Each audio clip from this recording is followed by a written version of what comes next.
Folks, hello and welcome to Dungeons, Dragons, and Discourse. By the way, before I even start, Glenn and I, we've been throwing some ideas around at how to rebrand this live stream. We're open to ideas. Throw them out there. We're happy to hear them. I, by the way, am Eric Tenkar, your bartender in the OSR, and stage right. Yeah, that's Glenn Hellstrom, Old Man Grognard. And Glenn, you're muted. The dog bit him off. Oh, what? Oh.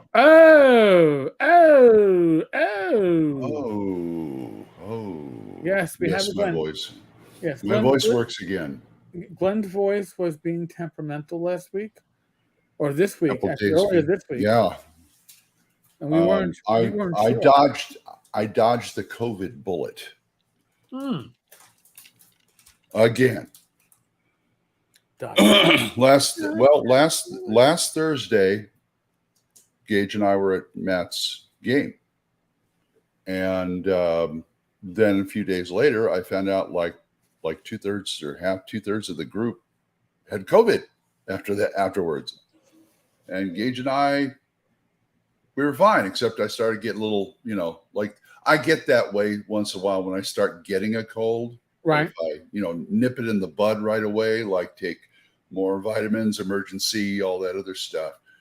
And so I had no voice for like 2 days, and then it finally came back. Oh. So, folks. Thank you, Paul. You see the effort that we put into the show. Glenn fought to get his voice back so we could be here for you. And since Glenn already talked about COVID, I'm going to do my COVID speech early. It's not to say it later. Theoretically, everybody watching the show is an adult or you're under adult supervision. Common sense is the key. All right? Not going to wipe your ass. Not going to smooch your nose and get the dirt off your cheek with my saliva. You're an adult. Make your own decisions, damn it. There we go. See, now I don't have to do it at the end. Now I don't like the image of you taking my dirt off with saliva. Hold on, Glenn. Let me get that beautiful face of yours nice and clean. Yeah, with the Kleenex. Yeah, or the dirty kerchief that's been like in a pocket for like a full week. Comes out and it's already crusty. I know, folks. You're like, TMI. This is what you get when you get two old grognods talking. This is what you. Oh yeah. In the meantime, I'm trying to get through this so I can do a proper review of it. My next review. Very nice. Very nice. Very, very interesting book.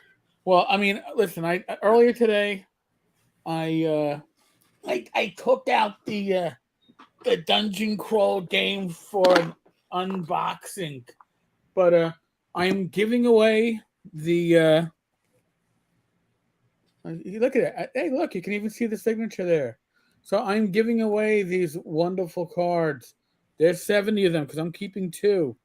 I'm keeping the card that was made in my as a parody of Tenkar, and the parody of Luke Gygax. Those I'm keeping, but the rest I'm going to be putting in the mail. I've already got 18 people who have sent me their emails sent me their mailing address via email. So, tenkars.tavern@gmail.com if you want in on your signed dungeon crawl card. Look at that signature. Most of them will probably have better signatures. I ordered thicker pens because these are really writing thin. But the only thing I'm looking forward to right now is 1, to buy our badges for next year, and 2, I've already on the hook told somebody I would review Easy D6 if I can get a print copy somewhere, which means I gotta afford it first. So okay. Tempted to pick up Swords of Wizardry and Manifold GS, but think you two mentioned a new version is on the way from Matt. What do? I would say use your own judgment. I'm going to go one step further. I'm going to say if you can find it at your friendly local game store, and it is not the vagina cover. And if you ask for it, if you look at the cover and you go, what the hell does this have to do with fantasy role playing? You're looking at the third print. You don't want the third print, but first or second print. If it looks like Errol Otis art, especially the Otis one. yeah, grab it. It's awesome. Or if you see one of these, or the box grab set. it. So it's so long as you don't have old man eyes. If you have old man eyes, you might be in. I got, and there's also an accessory pack you can get. I love the screen that comes in the accessory pack is awesome. Even if you're not buying the box set, it's one of those half-size screens, half-height screens, which is all I want. I'm not looking to hide my face behind the screen. Bad Mike sold me this for the frogs, and he threw in the accessory pack for the price, which I thought was rather nice of him. Yes. No, the accessory pack is awesome. That literally rocks for any OSR game. You know what this reminds me of? I told you before, Tunnels and Trolls 8.5, and they had the 7.5, right? The 7.5. Yeah, Dragon. It reminds me of 7.5. I had that, and what was it? The Delvers pack. Yep. Which came with like more spells and monsters. Yep. That was all that bonus material. I think was from shipment. It was worth getting that edition only because they actually had monsters this time. Right, which before there really weren't. I mean, I'm sorry I didn't say. I should have hung on to that when Deluxe came out because I didn't know they wouldn't have any monsters in there. Well, I found monsters on the GM screen. That's the only place I found them. Thank you. There was a while where I was designing monsters for TNT. Basically using the 5.5 rules because I had stock art. I enjoyed TNT. Now, can I tell you if any of these creatures that I designed were game balanced? Tunnels and Trolls. Everything is pretty much game balanced by default based upon the number of dice you're throwing into the creature. This is true. This is true. So it's funny. I got the Delvers. By the way, I know he's nice. Yeah. I had the Delvers pack before I even had the regular box set. For some reason, I got it on eBay. Oh, okay.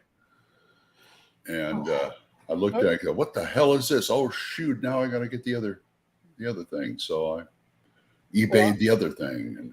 Well, here's the thing. When it comes to Tunnels and Trolls 7th edition, the initial box set was actually a tin. I know the tin. I've heard. I've seen. You know what I'm saying? I know. I had to. I had to. Yeah. Yeah, you had to. All right. I'm a TNT completist when it comes to that stuff. But yeah, I mean, and listen, if you're going to collect a fantasy role-playing game, Tunnels and Trolls is kind of like that sweet spot of there's enough variations to be collectible, and at the same time, it's finite. If you collect like old TSR stuff, it's damn near infinite or as close as you're going to get to it. And you're fighting a much larger crowd of people when it comes to buying the more collectible stuff. Yeah, and you know why they call it TNT? Because the dice explode. Boom. Doubles. You roll more. If you roll doubles on your save, you roll more. So yes. So you can't. If Snake Eyes isn't bad because you get to roll again. Would there be any money in someone designing and printing up monster or NPC cards for old school games? Stats and descriptions on one side, art on the other. Sure. I believe Inkwell Designs had something like that. I've seen it for several games. The Midderlands had cards like that. And Frog God did it for Swords and Wizardry a while back. Light. Swords and Wizardry Light. Remember the cards? No, I'm talking about they did it for when they had those different decks that came out with the third printing Kickstarter or the third edition Kickstarter, and there I believe there were monster cards. I think there were henchman cards and equipment cards.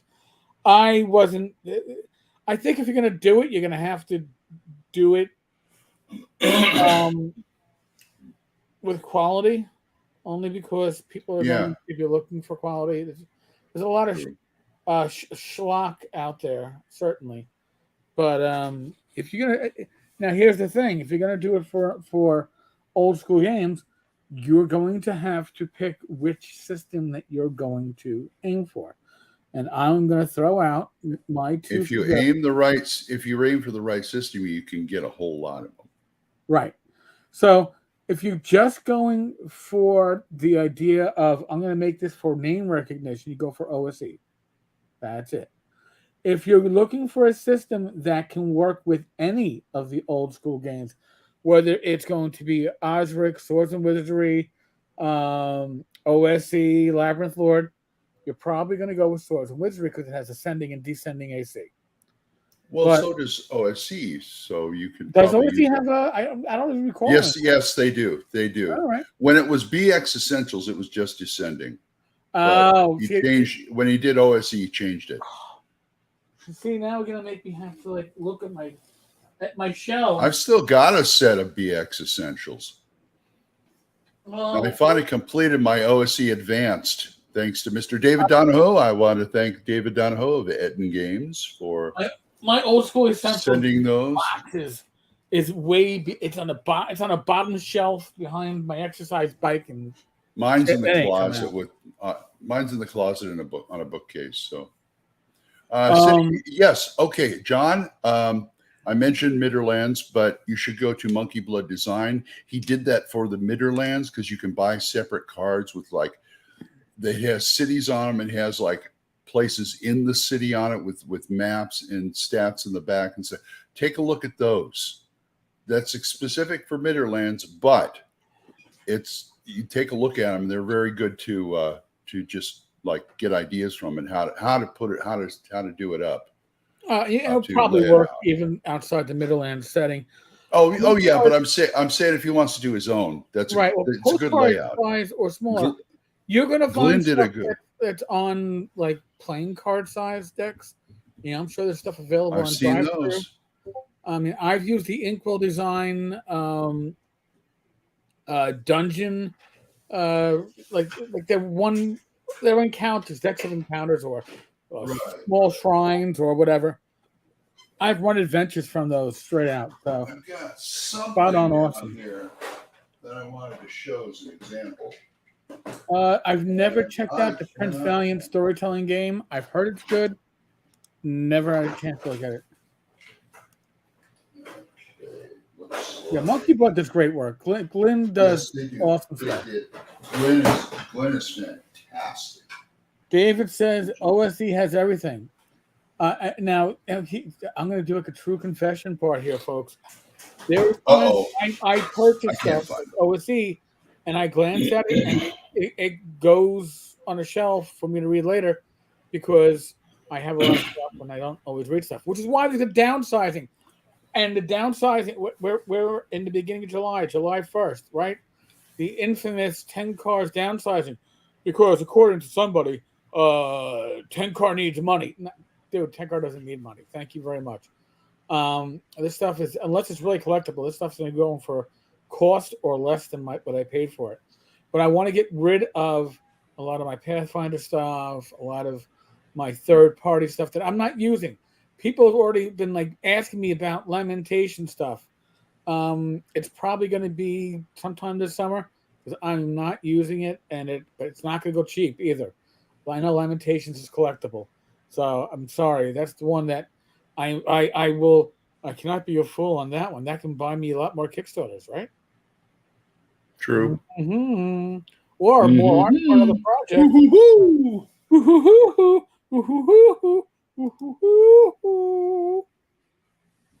St. Cuthbert, I'm the second thumbs up tonight. I'm not sure what you're thumbing up, but I will give you more thumbs up to go along with it. Thank you. I'll give you one of these.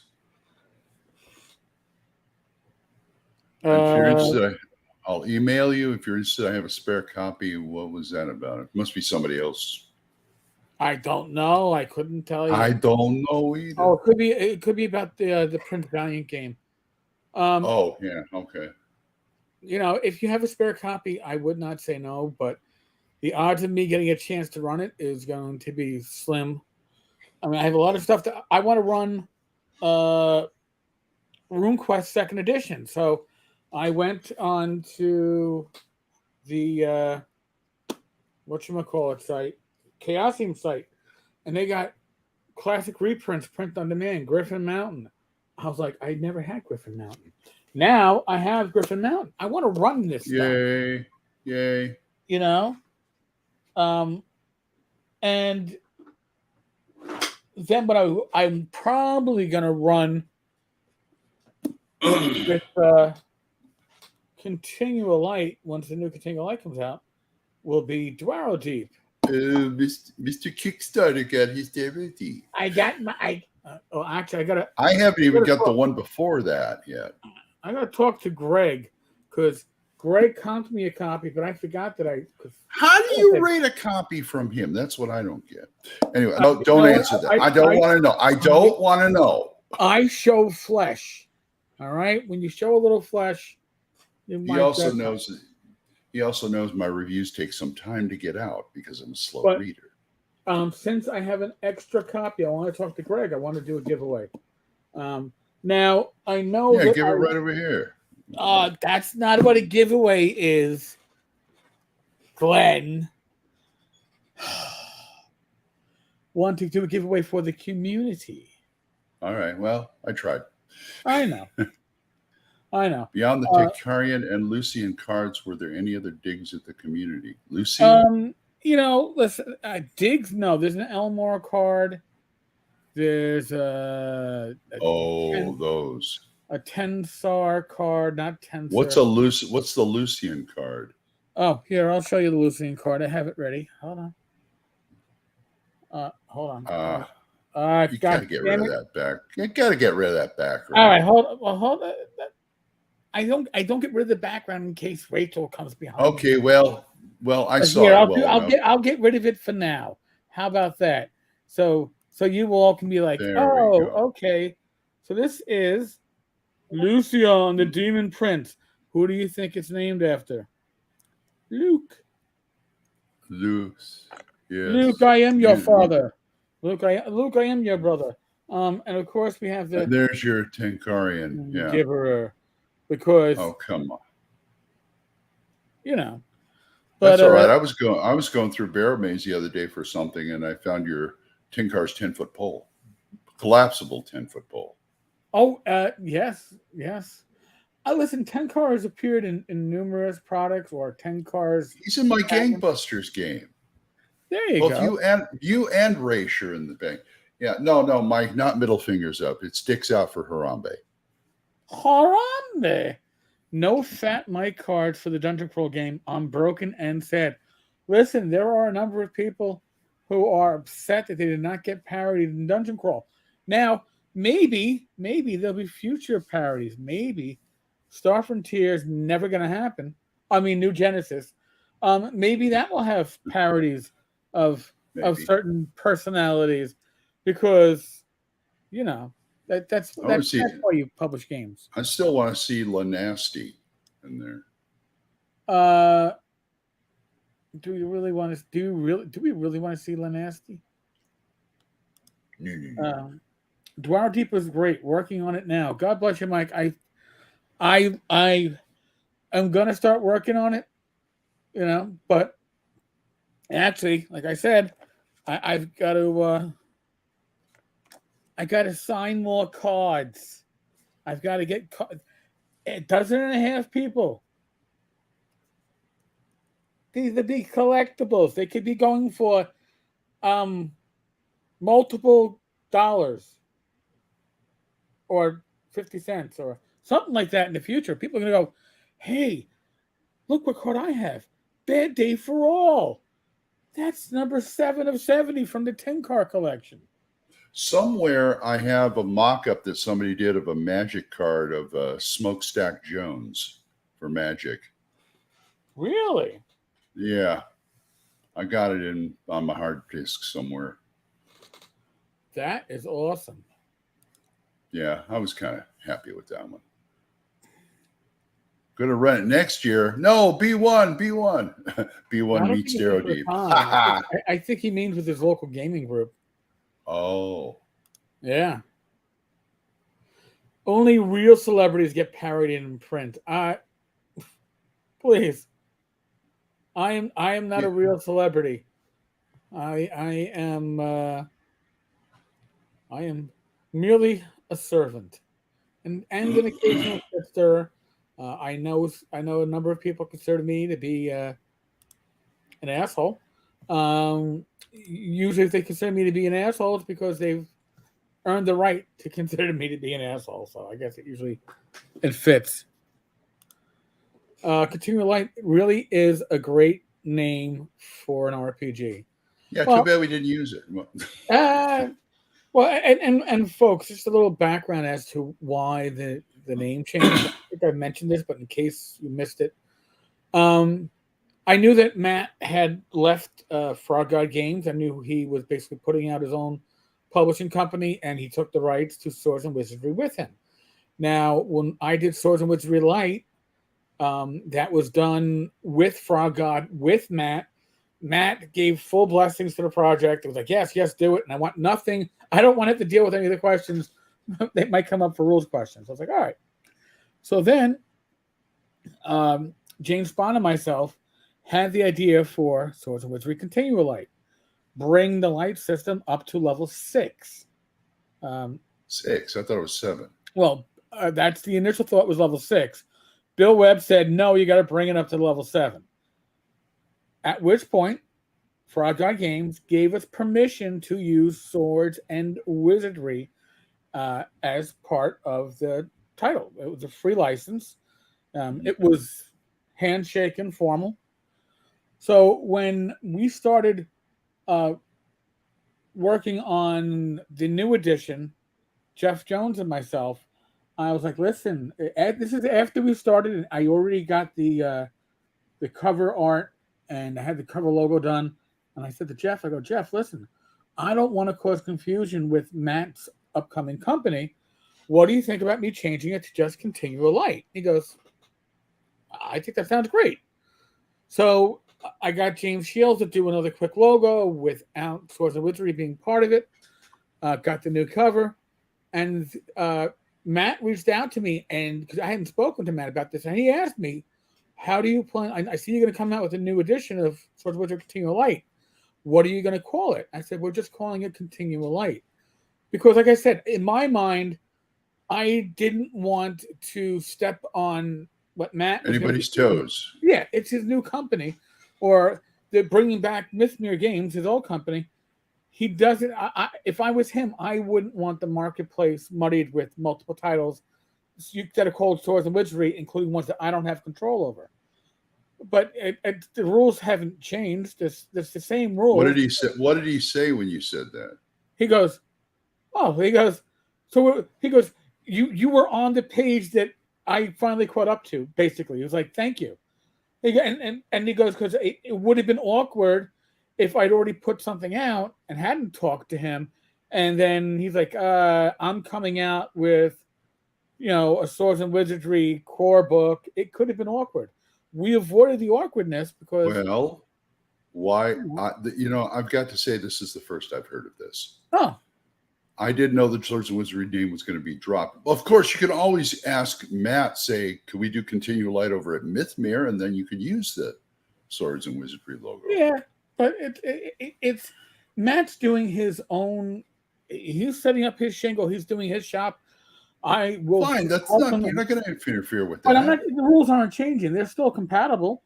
They're still 95% compatible with what Swords and Wizardry is, and it certainly mentions Swords and Wizardry in the OGL, and it's going do what you want. Do what you want. I'm just doing the artwork, some of the artwork. That's all. But in a way, the way I look at it too is, this allows us in the future to use our own branding. All right, it's now Continual Light. It's not connected by any kind of branding to another OSR system, even though it certainly builds off it. Like, what does that do with OSR Light? Swords and Wizardry Light still going to be in. Swords and Wizardry. I'm sorry. Swords and Wizardry Light. As far as I understand, it's still available from Frog God Games. It hasn't gone anywhere. I would assume Okay. once all the print copies are gone, that could either revert to. Uh, it's a weird one because I have the copyright. The trademark though was shared by Frog God and Matt, so I guess it will all go to Matt for the trademark. But I would have the copyright for Light, as far as I understand it. I'm not a lawyer. I'm just wondering if you could print more of those and just call it Light, and that was kind of a silly Oh, name. yeah, OSR Light, but I think Mike is working on his own Light OSR system. But I mean, What? but there's so many copies of the original Swords and Wizardry Light. I think there's probably a couple thousand still in print. I've still got a whole bunch. If not some hundreds. I've still got like 10 copies of Continual Light. Yeah. Mark, you should kickstart your own set of expansion cards for Dungeon Crawl. Wouldn't it be funny if it sold better than the actual game? Yes, it would be. So we took one of these wonderful cards, and instead of Dungeon Crawl, it was Dungeon Scrawl, right? And we had cards that I guess vaguely aped this. I think it would be funny. I think it could certainly be a moneymaker. I would strongly suggest that anybody who's interested in doing so confer with a copyright lawyer first, just to make sure you don't infringe on any trade dress, even if it is a parody. How close can you hew? I mean, we do know that TSR is litigious to some extent. They're in a lawsuit with Wizards of the Coast. So, I mean, you want it to be far enough away that you're not going to get hit with even a C&D, and yet close enough that people can call it for what it is. So, interesting. Doc, somewhere buried in my garage, I have a binder with On the Edge cards in it. Nice. I think it's the same box with my Monty Python and the Holy Grail trading collectible card game box. I don't play a celebrity on YouTube. Listen, but I play one on TV. We still have to get another 4 subscribers to even hit 1,400 subs. All right? The evil DM, who's been doing this for longer than me, is around, 1,700. So if I'm going to catch up to Vince, right? And then I got to catch up to what? Questing Beast with 50,000 subs? No, dude. This is kind of like our little corner of the universe. But we'd like to hit 1,500 by the end of July. I would love to hit 1,500 by the end of this month. I will give away more drive-through RPG gift certificates. It will be fun and profitable for people. I'm not a celebrity. I'm just more of a character. You're a celebrity. You've been doing this longer than I have. Actually, yeah, I'm a celebrity like Emperor Norton was a celebrity. Emperor Norton? Yeah, look him up. I'll have to. Kind of reminds me like Uncle Floyd. I think I'd rather be a celebrity like Uncle Floyd. I'm a good kind of arsehole. Thank you. I do try to be. Mike says his new OSR system is working on is based on continual light at the core. Listen, it's funny because there was a continual light hack by the guy that did all those 3.0 hacks into really simplified systems that were like OSR and he did a hack of it, and then people complained that my version wasn't as complete as his version, and why did I copy his so lightly? And it's like, yeah, no, figure out where it came from first. Listen, it's totally open. I don't close down stuff that I put out there. I've even put out all my TSR or Hobby Shop videos as Creative Commons 4.0. So God forbid Tenkar has to step away from the screen and the mic. All this stuff is out there for you all to use. Got the fan going here. It's a little hot. Oh, dude, I have a fan going in the background. It isn't doing much. If I had the crab AC nest, crab nest. it has to be a crap master card. You're right, sir. You're right.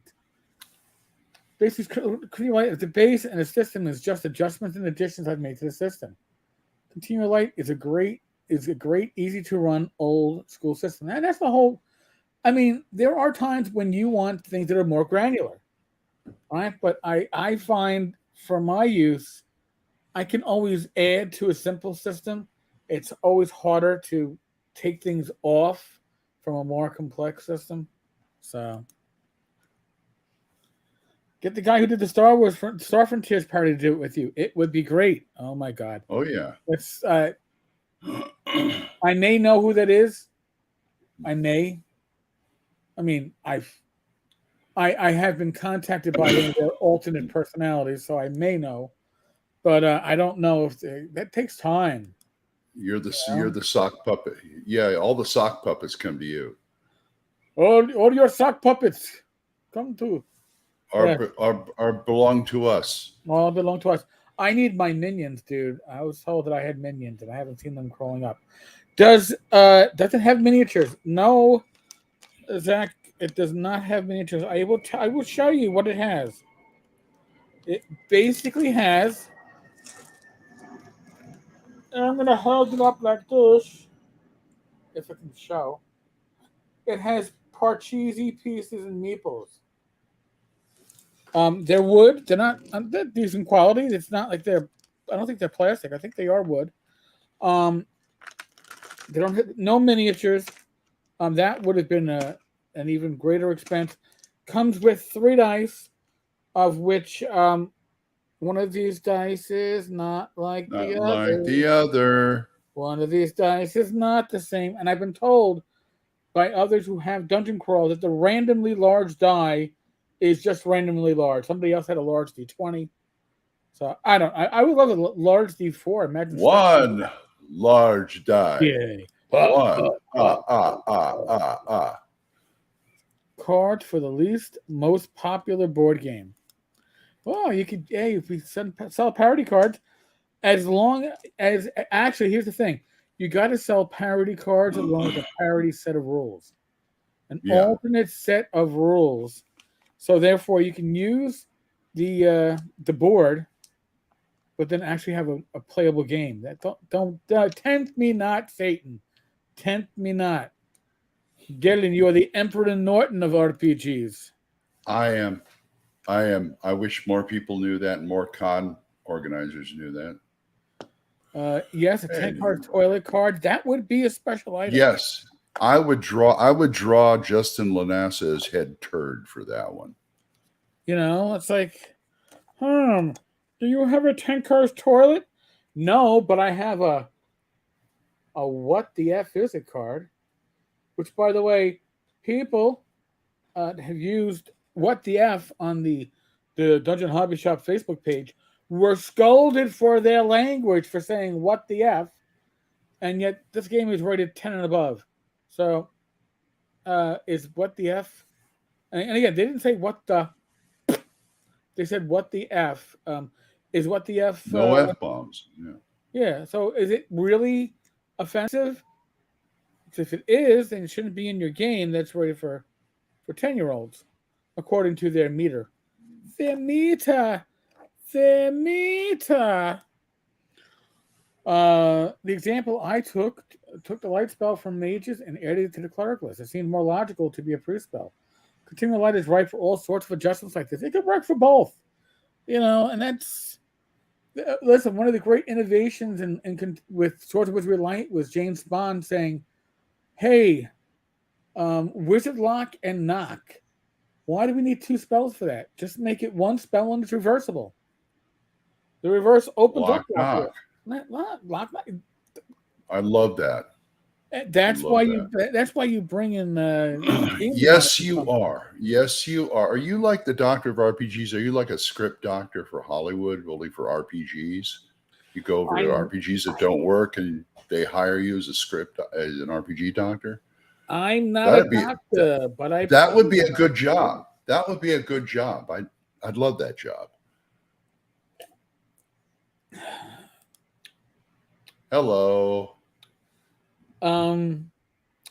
When I was working, when I had my own office and my own desk, when I was the CEO of a unit, my staff bought me a plushie of Chuppa's uh, visual image right there, and they pinned it behind my computer, right next to my computer screen, because I was probably like 30 pounds heavier and I looked a bit more like him. So, yep.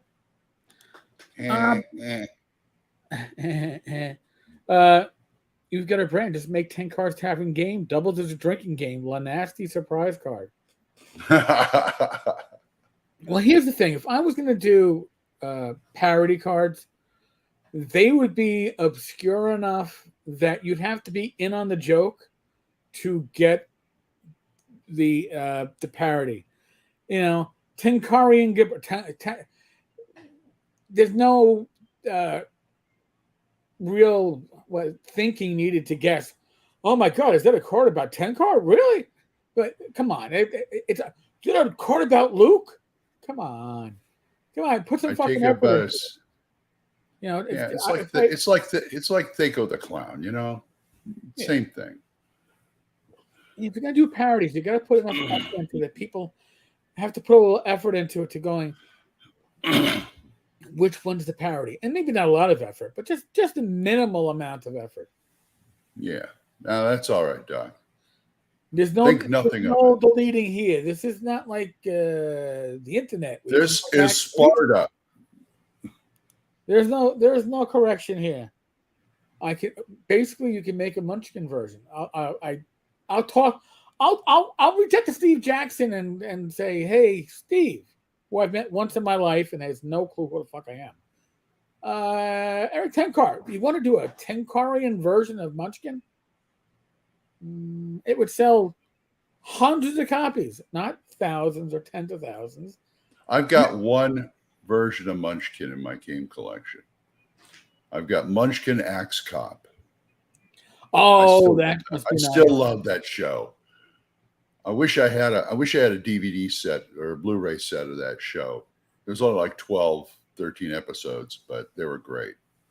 I used to read it on the internet. I used to read it to my grandsons. You know, once a week. It's like, okay, you gotta go to bed. You gonna read this Axe Cop first? I said, okay, I'll read you Axe Cop. Tom, an RPG doctor could retire, but he would have to get paid to fix these stuff. New Genesis manuscript. From what I've seen of the manuscript, I will say, I likely have seen a version of the manuscript which said, "Don't ever show it to Wizards of the Coast or their lawyers." But from what I've seen, yeah, that's a true statement. Now, I don't know if that's what's going to be play tested. You know, for all I know, this was like, you know, a work in progress when theoretically we're gonna make a parody statement. Theoretically, if the game designer, who may or may not be named Dave, maybe when they were being medicated, maybe that's when that manuscript started floating around, and then maybe they changed the medication, and maybe that's why it's no longer floating around. I don't know, but I would love to see the playtest, which isn't going to happen, but still would love to see it. My dogs are recreating World War II in the next room. I hope they take the hill. I've never played Munchkin. I've played Munchkin. It once. Yeah, I have. I've never played it. I haven't. Never played it. Now, have I played Dungeon? Yes, because my niece loves it. Oh, yes. With my grandsons. Yep, you got a few.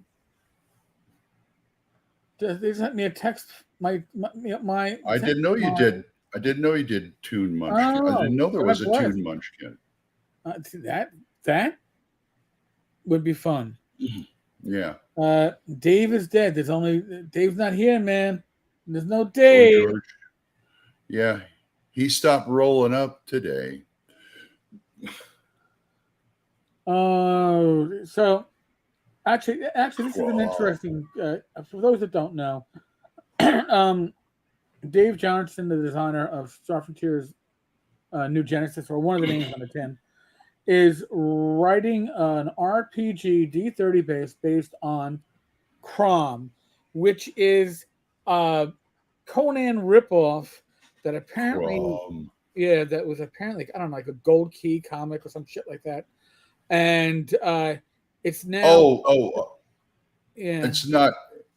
I can't. Yeah, I know what he's talking. I know what you're talking about. It's not. It's a Conan knockoff that they used to do back in the day.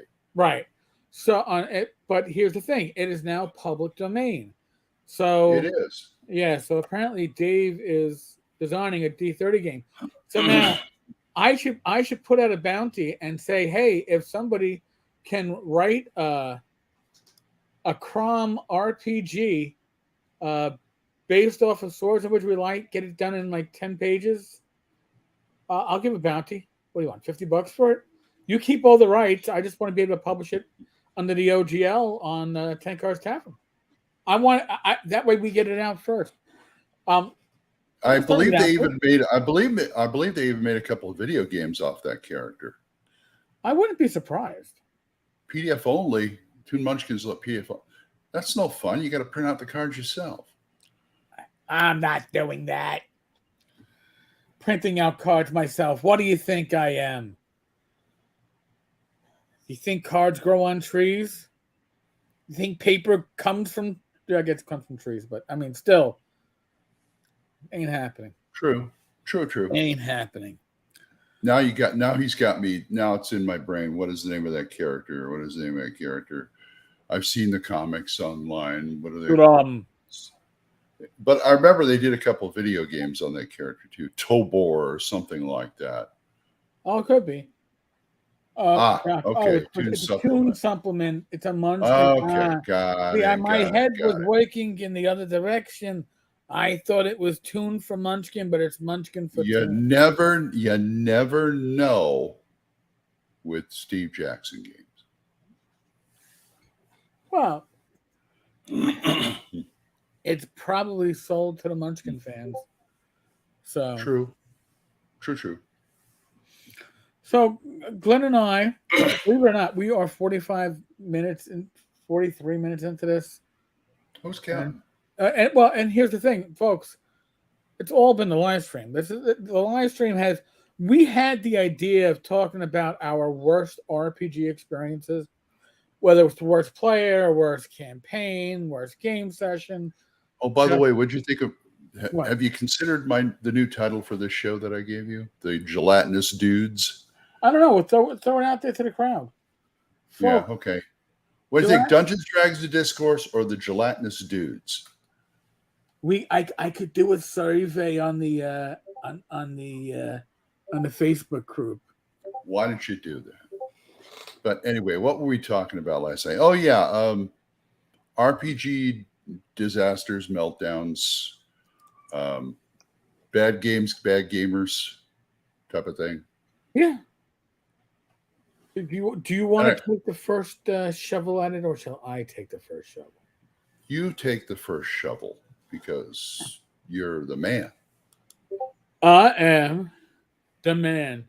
All right. So a couple of years ago, shortly after I retired, I actually got involved in a gaming group out in Long Island. We played, I think, the second and fourth Thursdays of the month. Good group. Tim Connolly was the man who pretty much ran the sessions. It was an AD&D 1E group, and it was a blast. And then they changed. The store moved locations, and we went from having, we would pay for our little private room to no longer a private room. We were out there in the masses, and our group went from 8 to 10 people down to about 5. So okay. So what happened next was Tim was like, "All right, I think the campaign has reached its end," and I wasn't disagreeing with him.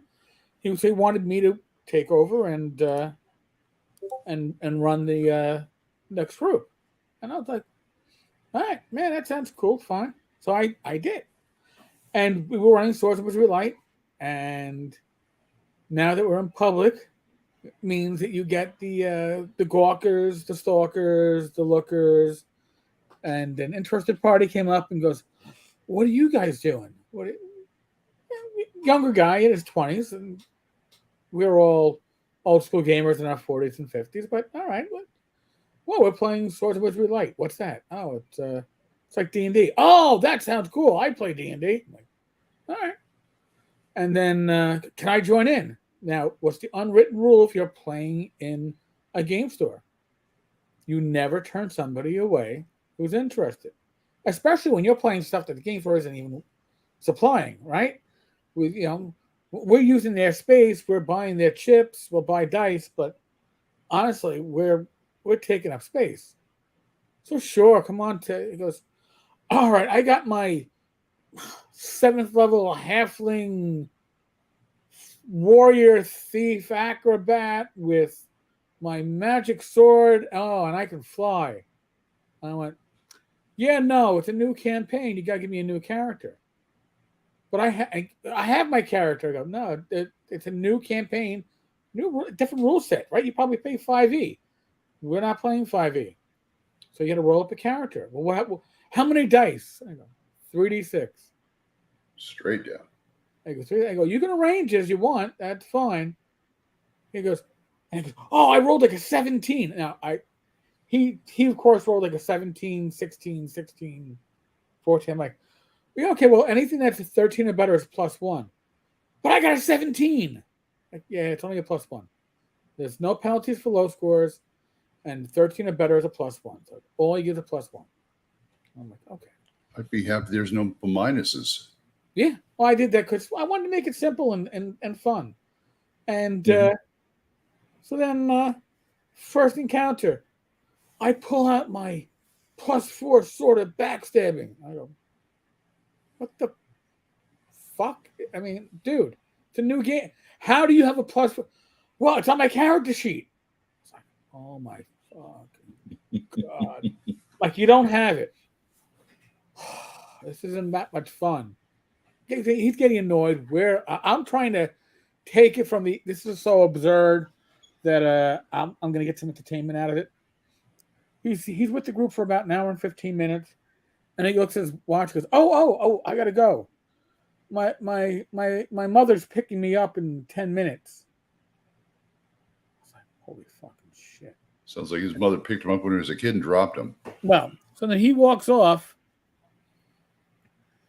And I turn to the rest of the group, and he goes, as he's leaving, he goes, you guys back here next week or the week after? And one of the guys goes, oh, yeah, week after. I'll be here. This was fun. Fuck. All right, guys, next session's canceled. We're not going to be here. I can't do it. I was like, oh, my God. So that was my worst experience in dealing with that. Oh, yeah. Moist dudes. You're going to go there? Seriously? Gelatinous is a bit better than moist.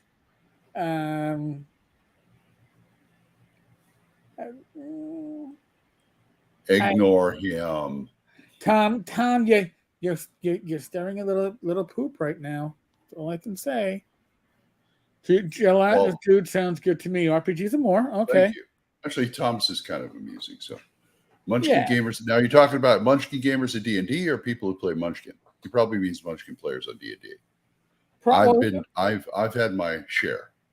Well, you have the players that are, and we're saying Munchkin players. We're not talking Munchkin the game. We're talking the game, the players that the game Munchkin was named after. These are the players that are Oh yeah, I wrote 1800. That's the ticket. So Yeah. yeah, Yeah, I've had man. my share. I told you about that one where when Gage was first getting into it, he was in junior high, and I ran one of the first games I ran was after school, and I was running Beckme, and one of his classmates wanted to play, and I said, "Sure, come on, we'll get you up." And everything he kept asking me. First of all, he wanted an elf. Okay, fine, you got an elf. And he started asking, "Can my elf do this and that? And can I have this super big hoo-ha weapon?" And it turns out he was trying to emulate a character from one of the animes. I can't remember the name of it. Oh Who gee, who is yeah, who had this like really powerful blade and all this other stuff. And he was like, no, is it I Beyblade? didn't see him. I didn't see him after that day. You know, we've all experienced. In college, it was the Geek Master. We called him the Geek Master because he came into the D&D club room and he was all talking about, hey, oh, this is the D&D club, oh, this or the RPG club, whatever we called it. Oh, wow, this is awesome. Hey guys, I have a campaign world I've designed. It's pretty cool. I'm like, oh my god, yeah, Oh you boy. human people. And then he reaches into his knapsack and he pulls out a map that's like 20 pages of uh, typing paper taped together and starts talking about the flying elves that live in this corner of the world and starts moving his way down. It's like, oh, dude, I gotta go to class, man. You know, it's gotta. You can't stick around for that one. That one was gonna be. He'd keep on coming back, and we always had to leave for class. I think he got the hint after like the fourth time. I But had I did a recent episode of an upcoming episode of Radio Grognards. I did one on the open table, which is basically if some group has a lot of players, you right, can have like one communal world and have different sets of players in different places at different times on the world, and they can come and go. If they can't play that week, it's okay. You know, they drop in, drop out. right. I thought, well, that's okay. But the point I was trying to make is you got to do it right. I remember a guy at, I think it was Pacificon, a long time ago, who ran an open table Call of Cthulhu game. And he had like about a dozen character sheets on the table. And it had something to do, it was a modern day kind of like weird things happening in the woods in the near the town. And you can play the police, you can play this person, you can play that person, you just pick one up. And I played for about an hour and I left because nothing was happening. People were talking to each other, an occasional NPC interaction, but nothing. And I was utterly bored. Well, you know what? That was my one experience of gaming with a classic group. You know, the type that Mm-hmm. used a caller. We were Mm-hmm. invited to.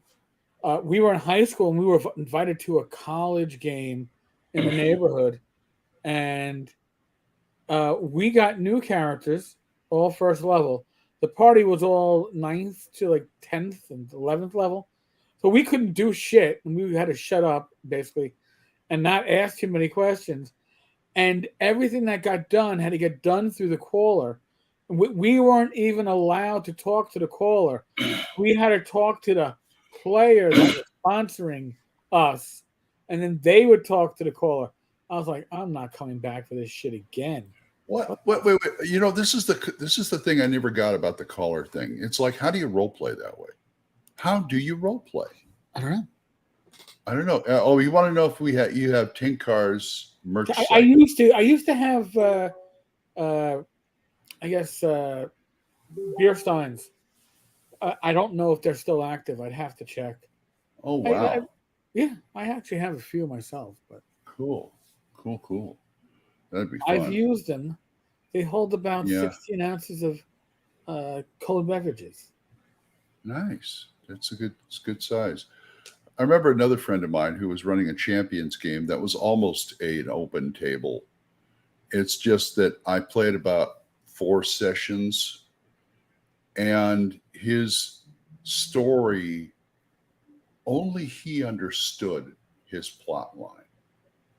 Everybody else, and he would berate you if you didn't remember, like, oh, remember 2 sessions ago this happened? Come on, guys. That kind of thing. I wasn't here 2 sessions ago, god damn it. Yeah. He says, you know, and even if I was there, I wouldn't. And he would. It's like if I said, okay, fine, bye. It was something set in space. That's all I remember. It was a Champions game set in space. And, oh, gosh, you know, I don't think he ever ended his game. Really? You know, it just ended on its own.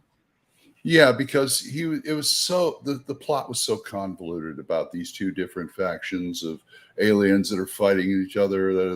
The game at Dundrakon earlier tonight, it was 2 GMs and 3 out of 6 players were from their home group. Oh Lord, yeah, Doc. I've seen those kind of games where you get sidelined. Yeah, that's a whole lot of fun, isn't it? See, now I ran a game at my last TotalCon, which was the year that didn't exist, right? 2020, right? Mm-hmm. It's where I got my upper respiratory infection, which turned into pneumonia, which turned into my rest of my fucking life. But I ran a game for a group of 5e players. They wanted to experience old school gaming. They wanted to play Swords of Which We Light.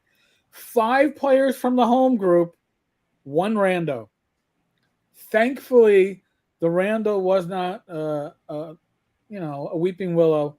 They engaged because I tried to make sure they stayed engaged. You can get lost in that because a group of 5 from a home group, they play well. You know, it doesn't matter what system they're playing. They are a well-honed machine.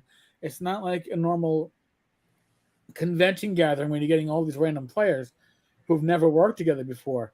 You get a group that plays together at home, you're in for a challenge as a DM. You are. You're good. What are callers? So what it was is that, all right, back in the old days, before I experienced gaming, I came in late 70s. Give him a PDF of like the Holmes version of D&D. That tells you all about it. Well, the assumption is that we are used to, and even as old school gamers, we're used to groups of 4 to 6, right? At a convention, maybe 8 to 10. It wasn't unheard of to have 15, 20 people sitting around the table. And they didn't want 15 to 20 people telling the DM, ooh, Mr. Carter, this is what I'm doing. Wait, I'm doing this. And the caller was there to be like I'm going to orderly get everything in order. All right. And then he would present everything to the GM. That was the caller. We always had a mapper, right? Mapping for us. Well, mapping is something else. Yeah. But that was the only role that was always like, all right, who's the mapper? Oh, I guess I'm the fucking mapper. All right. But the caller we never had, although we also always saw people talking about it, but our groups were never so big that you needed somebody to play traffic cop for the players and how they interacted with the GM. So that's where that comes from. Oh Lord. Bodies, man. That's the way to go. Get a burn in the burn them. Nice revenge. What are your thoughts about training like Dwarven Forge, Dungeon Walls? Listen, I've not only have I owned Dwarven Forge and given it all away, I think, to my niece. There might be some boxes left. We'll see if they go up on the Tenkar clearance this summer. But I ran games at conventions. Glenn, I think I don't know if you played in any of the ones that I ran, but I know you I did not. The only one I played you ran was the shower curtain Tegel Manor. Yes. So here's the thing. You have to play it differently. I think it works okay for a con game. If I'm working this out at my home table, maybe you come into a room and I bring out the room, right? But at a con, you have everything's all set up, so players can obviously see how everything is laid out. So you have to keep things moving quickly, so players don't have a chance to think and plan out how they're going to get from point A to point B. Oh, it looks like on the other side of this dungeon is likely where all the big treasure is going to be. It looks like that's how it would be, and then they're all going to go there. You got to keep the pressure on them. I did the same thing even with Teagle. Kept it fast moving, because otherwise everybody starts going, what room looks interesting? That's not how exploration happens, right? You don't get a whole grid of it unless you're playing, I don't know, Aliens, and boop, boop, boop, boop, boop, boop, boop, oh, it's coming at us. So it's a different style. Yeah. You need a lot of room, and I don't have such room. Yeah. Same here. It's an expense I don't want to deal with, and it is a lot of room and prepping it and all that. See, Matt, God love him. Matt loves terrain. He's got terrain all over in his game room, and he is so okay. You guys are in the woods. Boom. Here's the hills and stuff. All right, you guys in the dungeon. Boom. Let me say, he's got dungeon pieces and things he's made, and he's great at that. But God bless him, I couldn't do that. I'd rather just take a pen and go. Right. In fact, I was thinking a while back of foregoing the grid altogether and using butcher paper and rulers, and drawing out on a big piece of butcher paper. And if we didn't have tokens, I just let them draw their token on there. And then if they move, they measure it out and they just draw their token over here, cross this out or whatever. You can do it with pencil or whatever. But I got tokens, I got butcher paper. Why do I have to use a battle map? You know what? We can guess. You can guess that there was. Oh God, I can't remember the name of the RPG. I'm sure it's still out there. It was one of the long-term small press companies. Let me put it that way. Mm-hmm. It was very OSR-like in its design, although I think it only used D6s. But it had like close range, medium range, long range, and that's it. So if you were in close range, your tokens were or if you're at medium range, and you didn't worry about placement. What can you do at short range? You can do X, Y, and Z. What can you do at medium range? Well, you can use pole arms, and at long range you're using missile weapons, and it made sense, and it simplified stuff. It did. It wouldn't work for a very granular system, but for I don't know. It works pretty well.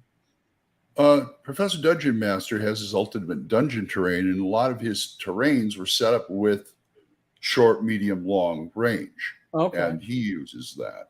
So it does have a place. It's just getting people to use it. Props work for a convention, but again, you have to. If you're my opinion, if you're using prop and not like if you're just setting up. Oh, okay, guys, listen, we have a new today's session. We got left off. I set up the room. That's different.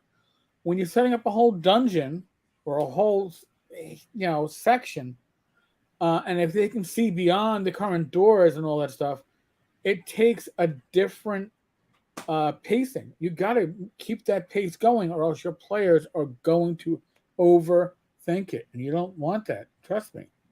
And believe me, players know how to overthink. Yes. Well, time. Yeah, it was a holdover from War Games. You're right. The caller was a holdover from War Games. He was kind of like the player manager. It's like, but when we gamed, we didn't really have that many players. My largest group in college was probably 10 players, and that was a rarity. We probably have 6 to 8. And that was a good group. The player caller isn't really needed with that. Yes, telling people to shut up is about all you need. Shut up and wait your turn. Yes. I think, frankly, like I said, Doc, don't, just draw it out and bring back rulers, 1 inch, 5 feet. measure it out. Matt does that because his dungeon stuff has tiles. He has a grid, but when we're outdoors, we have to use these rulers, these measuring sticks, to figure out how far we can move and stuff. Chuppa goes, I make lots of terrain, but really only use it for boss fights. And that makes sense. That's a good thing. You know, when it's the time to beat up on the big bad guy, that's always where, as a GM, you're always explaining the most. Sometimes being able to bring out the terrain and boom, here it is, takes it to that next level. I wouldn't turn that down. No, I like miniatures, terrain, and battle maps. I like it all, except actually using it. The concept of me using it is a lot better than me actually implementing it. So, true. I mean, there was terrain, miniatures and terrain. To me, I finally came to the conclusion that I don't want to deal with miniatures and terrain because it's almost a sub hobby in itself. Yep. And I just can't get in. I can't. It's supposed to be relaxing, but for me, it's like, okay, are we done? Are we done? I gave all my minis to Gage. I'm using tokens now. Ultimate Dungeon Terrain, yeah. I bought one from a guy on Etsy. I went to Walmart and got a Lazy Susan and super glued it to the Lazy Susan so you can spin it around. See, now you mini. Look, James Seymour says people use mini Jenga sets. I have a couple of those in the garage somewhere. I painted a lot of them gray, and I took a pen and I drew like dungeon, blocks and things like that. So it looks like a dungeon wall. That would work good with the Ultimate Dungeon Terrain. And as for Lego, which Doc mentions, Merle Rasmussen, when he runs his top secret games, that's right. He comes to the con with Lego. I bought from somebody on the web on Facebook the Lego Heroica. I got the main set and one of the expansions. Oh. I opened it up thinking we could play it, and I looked at it and I go, these Legos are even smaller than the regular Legos, and I shut the box. It's like I'm not finding that with my foot in the middle of the night. What's in the box, Glenn? What's in the box? Eventually, we will be playing it, I guess. Fair enough. I mean, I like Roll20 because what I'll do is I'll upload my map, put the Fog of War on the top, and then I'll just reveal it. I don't use that virtual lighting bullshit, and I've said this before. When Roll20 wanted me to be a featured game master and record one of my sessions, I went, you do realize that I'm a minimalist. And it's like Fog of War, dice rolling, and pointers on the screen. That is really all I do. At that point, I wasn't even using handouts. I don't use tokens on Roll20. And I think I told her at the top of the hour that my gaming groups right now, all my gaming for the rest of the summer, at least face to face, is gone because half my group got COVID. Yeah. Last session. And so they're almost forcing me to go online now. I'm going to have to fire up Owlbear Rodeo and run something. I don't know.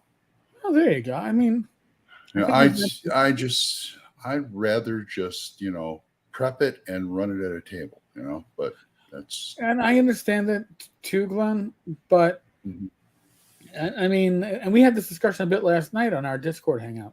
Being able to converse visually and with audio. I mean, when I came back to gaming, it was Fantasy Grounds with text chat, and that was fun.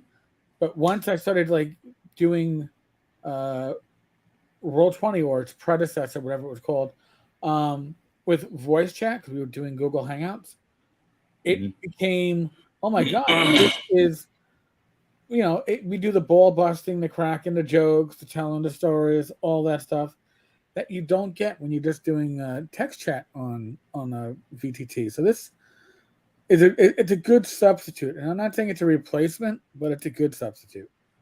Yeah, Owlbear Rodeo. The only downside is we'd have to use Discord for the chat, and that's it.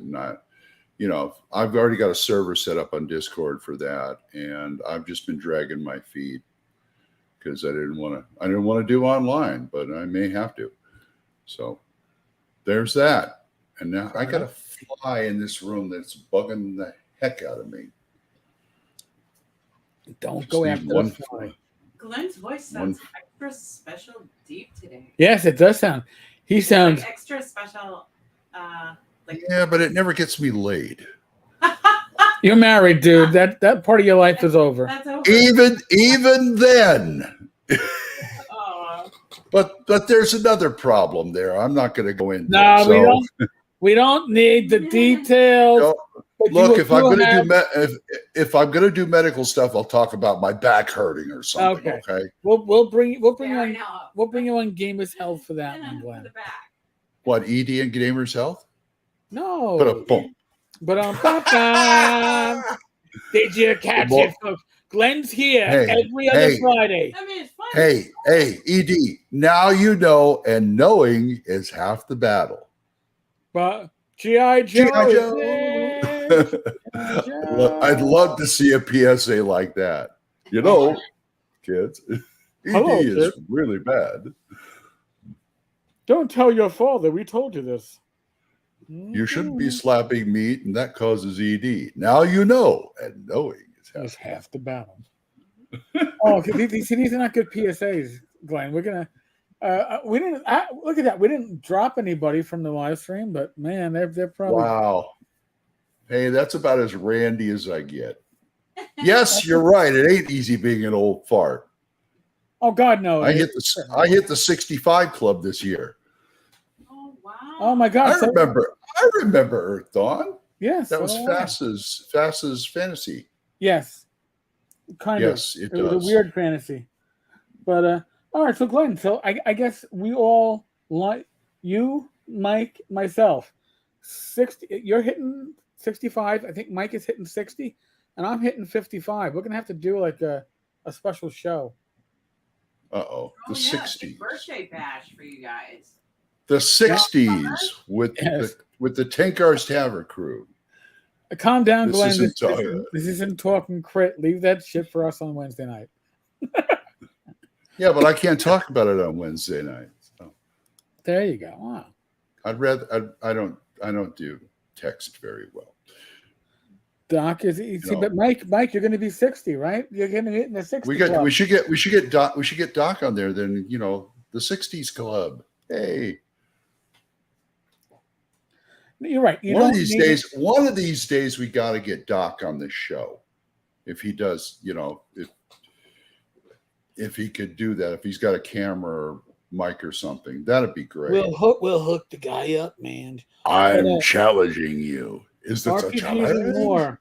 Yeah, I mean, he is a published game designer. Yeah. RPGs and more role-playing stuff is fun, but you don't need it. Well, that is true.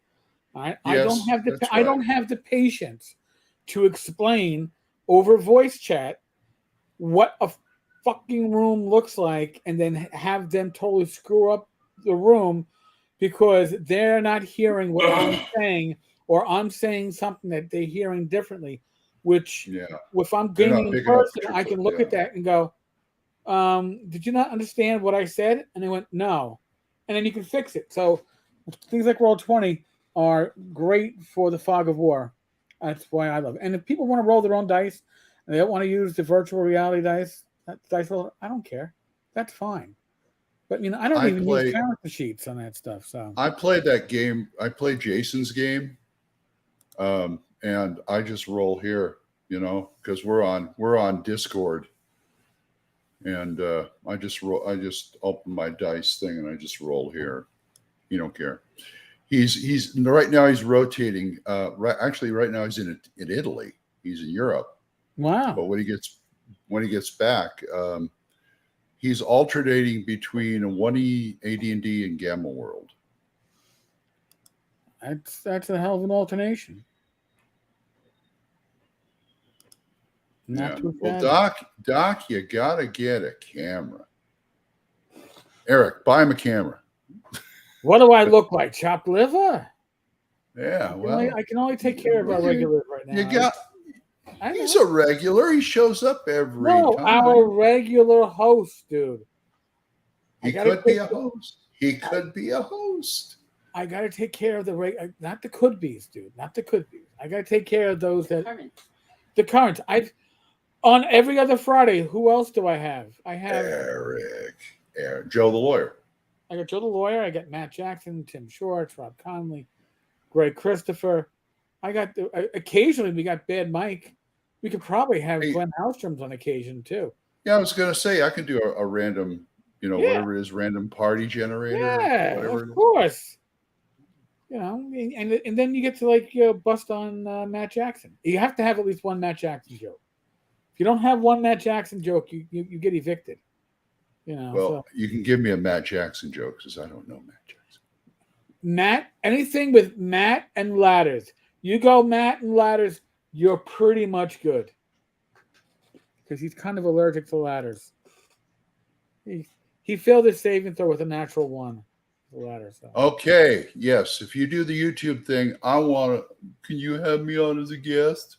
Or would you come on our show then? Well, I already asked both, him man. It could be an all. Yeah. Get this guy here. This YouTube thing.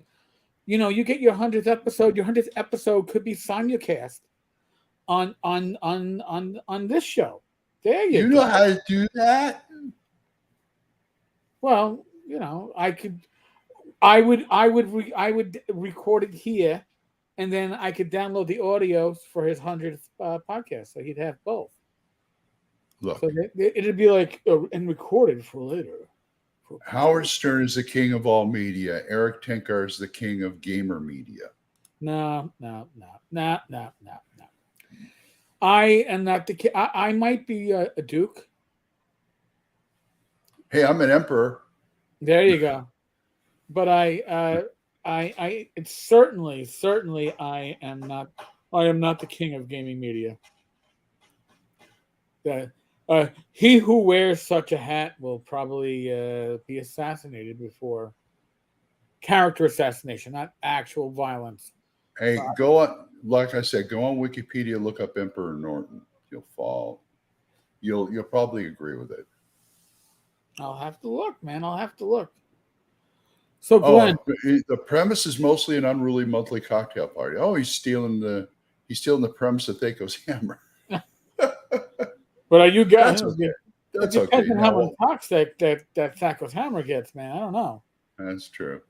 What were you asking me now? How was your voice holding up? It's holding up very well. Okay. Very well.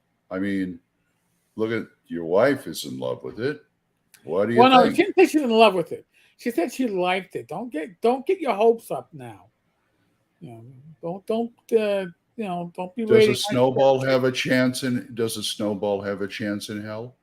It depends on which plane of hell it is. Isn't there an icy plane in hell? So if there was, then I think there's ice demons, right? Yeah. Okay. I'm sure there were back there in money. All right. Does the Pope go in the woods? It may. If he burns the incense, he could go in the woods, right? I have no clue. Talk Dungeon Minister into staying at the office so he had a good enough internet to guest the show. Wow. I have used Emperor Norton in more than a few games. He makes real good sourdough chips. I remember eating the Emperor Norton stuff when I was living in the Bay Area. You know what I miss is Boudin Bakery from the Bay Area. They had the best sourdough bread. I could not find a good sourdough bread around here. Not at all. No, I can't find a sourdough bread that's keto, so it ain't happening. Yeah, well, even the regular stuff is like, Walmart says it's sourdough, but I don't taste it, But then it's Walmart. Well, what do you want? I guess Panera I think Panera may have someone. Oh, they probably do. That's about it. But there's a series of bakeries. There's a chain of bakeries called Boudin Bakery, and the San Francisco Bay Area. That's just, oh my God, the bread is so good. You're I killing love that me, Glenn. place. Actually, some of the best bread I've had has been from the farmers market up in Hawley, Pennsylvania. Really? Yeah, they got some. When We got a farmer's market here. yeah, I think that's like only like Friday mornings to afternoons. Mhm. But we left on a Friday, so we weren't able to hit it. But man, they had some good stuff up there. Exactly, Doc. Ours is soft and wimpy too, unless you toast it, I guess, or something, cook it. Yeah, it's what passes for sourdough. Let me put it that way. Oh, I James. saw that. I saw the fly. Glenn Yeah. is not joking. That fly just did like a buzz right past his face. Oh, round 2, fight. This, Who will win? Dun, dun, dun, dun, dun. no, You'll I never never get me. I will make you You know, not get it's worse if you got one like in a car you're driving and you keep trying to open the window to let it out and it won't go. And it's like, no. What's worse is when you have a wasp or a bee in the car and you can't get out the Ooh. window and you're driving down the highway and you're like, alrighty then, let's open up the back windows and hopefully that sucks it out because this sucks. And it's like, yeah. No, thank you. No, what do you want? What do you want? What do you want? What do you want? What do you want? What do you want? Well, we talked ourselves out, didn't we? We probably did. Oh yeah, well, we're having fun with our RPG nightmares. So well, here's the thing, folks. I don't even have to go over the COVID shit because we already went over the COVID shit in the beginning. And if you weren't here at the beginning, go back to the beginning and you can hear our COVID shit. you can. I don't know if you want to. You You can. So, Glenn, where Yeah. can people find Old Man Grognard? Okay. No, not not down there. No, I'm talking about not in not little the Elvis. cyberspace. Not little Elvis. No. In cyberspace, Thecos Hammer. Go to the Thecos Hammer page. We're there, and you also on Anchor every day. Radio Grognard. It's your 10-minute fill of gamer junk. And do you got a YouTube's? YouTube's Old Man Grognard. There you go, folks. Reviews, advice, all that kind of stuff. So now, when we come back in 2 weeks, we may be Gelatinous Cubes. We may not be. I don't know. We may Dudes, be. Gelatinous It may be Dungeons, Dragons, and Discourse featuring the Gelatinous Dudes. There we go. Because you got to bring these changes in slowly. I guess you're right. Climbing a mountain, dude. I'm sorry. It is what it is. Oh, you guys already talked about ED? Oh man, no wonder Mike was giving me crap about that. You guys always steal my good subjects. We stole that one, folks. If not that's going to be a topic tomorrow, but because if it needs to, if we need to do research for folks, we could do that. But you're going to make me come on. You're going to make me come on. Oh God. You're gonna make me be on the show. No, we're not gonna twist your arm. Sorry about it. Yeah, okay. But no, okay, I have my blooper for the night. So there you go. Folks, honestly, Rach and I, my wife, we do Gamers Health every Saturday night, 8 p.m. Unless there are rare occasions we will make a call over to karaoke at the local pub, but probably not. We'll probably go afterwards. But we do Gamers Health, and it talks about our journeys through health and diet and exercise. And we certainly talk to our live stream audience. And we bring up topics, and they brought up topics that we've actually had to research to follow up on. And we have a few people who are interested in coming on the show as the summer goes on. This is all good stuff. I really do appreciate it. So all these live streams are important, but even more important than just the live streams, subscribing. If you enjoy what we do, yay! If you hate Tenkar but you like Glenn, or you like Eric and Rachel, vice versa, because it's such a relaxed show, or you can't stand listening to Bad Mike. No. Right. If you can't stand this at Bad Mike, but damn it, you got to do it anyway. That's on Wednesdays. And you love Joe the lawyer. Yeah. Everybody loves Joe the lawyer. But folks, seriously, subscribe. We're looking to get to 1,500 before the end of the month. I'd love to get there, and we will give some additional stuff. Ooh, nice outside concert. I like that idea. Yeah. All right, folks. By the way, before I go, James, yes, there is a new, as of this recording, there is a new review up for James, Mr. LeBlanc's Creature Cache on my YouTube channel. Anyway, you were saying. Actually, Rachel. Yeah. James says a very mild, as in barely there, dose of Valium helps with the Meniere's. Oh, I could believe that because it would probably calm things down for you. Because if it gets worse with the the anxiety that you catch when it kicks in. that, yeah, I'm glad to hear that.